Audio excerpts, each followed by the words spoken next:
Hello, I'm David DeLugas, the $99 lawyer. This evening, I'm going to address the issue of representing yourself or a company or a friend or a friend's company in a particular legal matter. Now, in your jurisdiction, there will be some law or a number of laws that will address who may and who may not practice law without a license. And the bottom line is no one, unless you have a license, unless you've gone to law school, and unless you've paid the application fees, taken the tests, passed the background checks that are done, and gone through the entire administrative process, you're not going to have a license to practice law. If you did, you're probably not going to be watching this question and answer.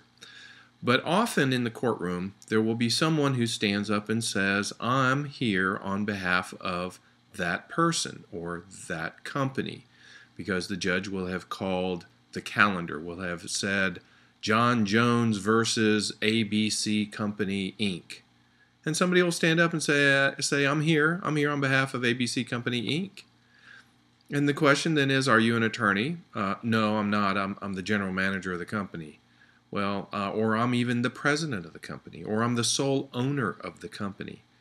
Well, depending on where you are, in other words, what state you're in, and also what court you're in, whether you're at let's call it the magistrate court, the people's court, the lowest level court of the smallest jurisdictional dollar amounts.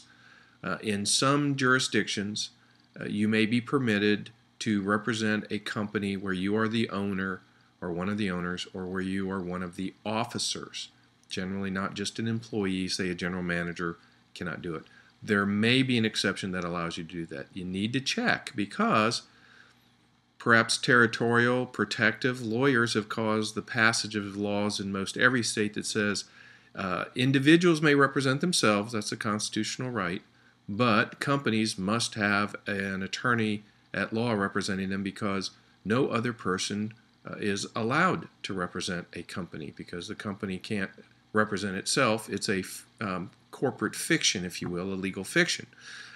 That means that you're going to have to pay an attorney, and that's some leverage. By the way, it works the other way around. If you're an individual and you want to sue a company, a small company, one where hiring a lawyer may be difficult or expensive for it to do, again, depending on the state you're in and the court that you're suing in, by bringing that legal action, you're going to force that company to hire an attorney and pay that attorney money. Now, the flip is the attorney is going to want to bring some kind of a counterclaim or defend your claim against your claim, and then ask the court to award attorney's fees if it turns out your claim really didn't have merit. It was considered frivolous, just groundless. Those are the kinds of phrasing words that you'll hear.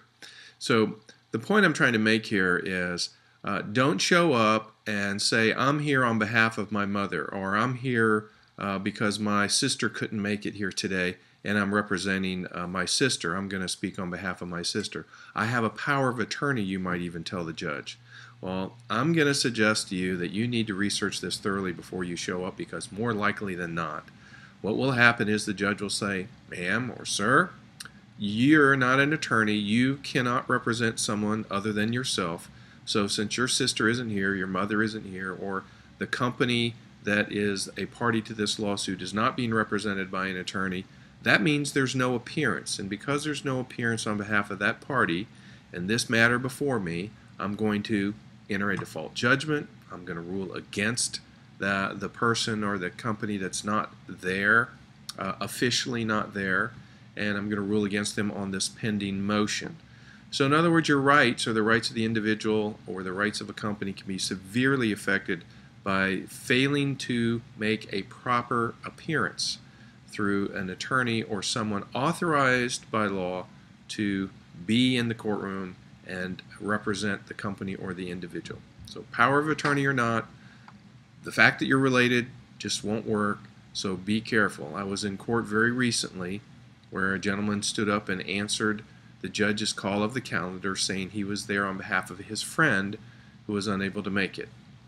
And as I just described, the outcome was not good. the judge made it very clear that because that person was not an attorney, it didn't matter how good a friend he was, he's not allowed to speak on behalf of that person in a courtroom. And that was the end of it. And it turned out poorly for the person who was not there. So take these matters to heart. There are very strict rules. If you apply the rules that are used in court and in legal proceedings to, say, an athletic event, you might not find them quite as strange or onerous or difficult because, truthfully, you can't just show up if you're not on the roster, let's say, of a Little League team or a college team or a pro team. If you're not officially on the roster, you don't get to go play for them, no matter how good you are, no matter how much everybody may want you. So these rules exist, and you just have to accept that they do and make sure you're prepared and you don't break them, and by failing to abide by these rules, cause yourself to be the victim of the court proceedings. So be careful with that.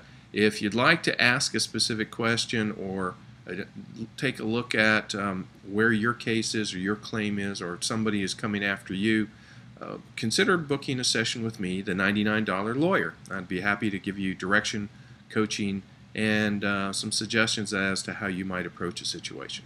Thanks so very much.